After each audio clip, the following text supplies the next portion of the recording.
Bonjour à tous, l'Église catholique et Caritas se mobilisent au Maroc, émotion à l'annonce de la mort de Monseigneur Didier Berthet, et une chapelle consacrée à Notre-Dame des Sportifs, c'est ce lundi dans SIC, la sélection de l'info catholique. Alors que le bilan s'alourdit après le terrible séisme qui a frappé le Maroc dans la nuit de vendredi à samedi avec plus de 2000 morts et autant de blessés, l'Église catholique se mobilise. L'archevêque de Rabat, le cardinal Cristobal López Romero, a appelé à la compassion et à la solidarité avec le peuple marocain. Il a lancé une quête extraordinaire dans toutes les communautés catholiques du pays, tandis que la Caritas internationale collabore avec la Caritas locale pour venir en aide aux victimes. Dimanche, une messe a été célébrée par l'archevêque de Rabat en l'église des Saints-Martyrs à Marrakech à l'intention des victimes. Le pape François avait, lors de l'Angélus, exprimé sa sympathie et sa proximité au cher peuple marocain, priant pour les blessés, pour ceux qui ont perdu la vie et pour leurs familles. Et pour la première fois, une famille entière a été béatifiée. Ce dimanche 10 septembre à Markowa, en Pologne, les martyrs Joseph et Victoria Ulma ont été béatifiés avec leurs 7 enfants. 6 d'entre eux étaient âgés de 8 à 2 ans et le 7e encore dans le ventre de sa mère. Fusillés par les nazis en 1944 pour avoir caché des juifs, les Ulma incarnent l'aide offerte par les Polonais aux juifs pendant la Seconde Guerre mondiale. Joseph et Victoria Ulma avaient déjà été reconnus justes parmi les nations en Israël. Pour le cardinal Marcelo Semeraro, préfet à la Congrégation pour la cause des saints, la maison des Ulma est devenue cette auberge où l'homme méprisé, exclu et frappé par la mort a été logé et soigné.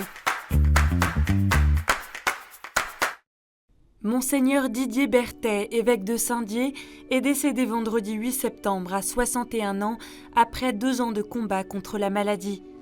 Nous sommes tous frappés par le chagrin de son départ. Un évêque, un pasteur, un père, un frère, un ami nous quitte, qui nous avait exhortés à une vivante espérance.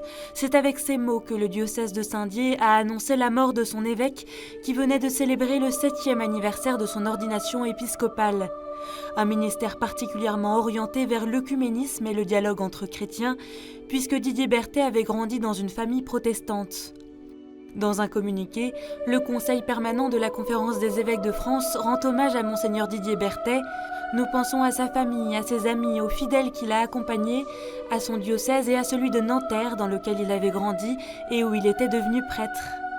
Plusieurs veillées de prière sont proposées dans les paroisses des Vosges jusqu'à la messe de funérailles qui sera célébrée mercredi à 15h en la cathédrale de Saint-Dié et diffusée en direct sur KTO et sur nos plateformes numériques.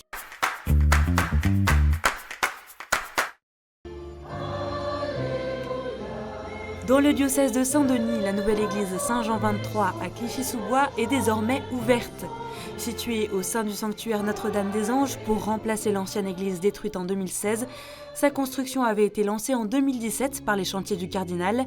L'église Saint-Jean XXIII a été consacrée ce dimanche 10 septembre par Monseigneur Pascal Delannoy, évêque de Saint-Denis, au cours du pèlerinage diocésain annuel à Notre-Dame des Anges.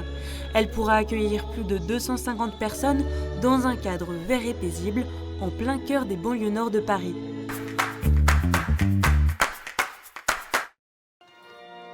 Un lieu d'église pour faire bénir son équipe de sport, son maillot ou un ballon, avec la chapelle Notre-Dame des Sportifs, c'est désormais possible. Pour lancer l'année 2023-2024 marquée par les Jeux Olympiques, une chapelle a été consacrée ce samedi dans l'église de la Madeleine, en plein cœur de Paris.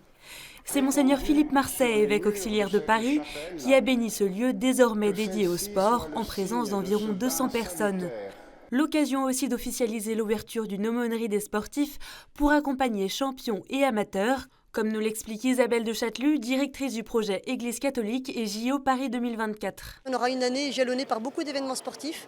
C'est une année très riche qui se terminera par les Jeux Olympiques, bien sûr. Mais le but, c'est que cette chapelle, elle continue, elle soit pérenne et que, bien sûr, l'accompagnement des sportifs dure bien au-delà de cette année 2023-2024. Dans la chapelle, les visiteurs pourront confier leurs intentions de prière ou demander à rencontrer un aumônier du sport via une tablette connectée. Après 3 années à Rome, c'est à Berlin que s'est ouverte cette année la 37e rencontre internationale pour la paix. Et c'est tout un symbole dans une ville autrefois séparée par un mur que de réunir des représentants de différentes religions et cultures autour du thème « L'audace de la paix ». Une rencontre organisée du 10 au 12 septembre par la communauté Sant'Egidio, 3 jours pour promouvoir la paix et la solidarité dans un monde déchiré par des conflits internationaux, l'augmentation des inégalités, de la pauvreté et de la crise écologique.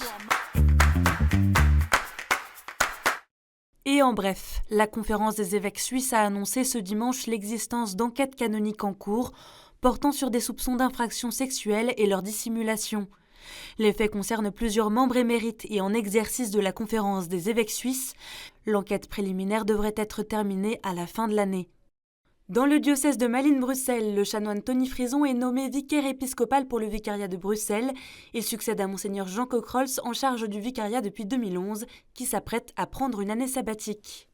Et dimanche à Valenciennes, environ 3000 personnes ont participé à la messe inaugurale du 1015e tour du Saint-Cordon. La célébration avait rejoint l'inventaire national du patrimoine culturel immatériel en France le 25 mars dernier.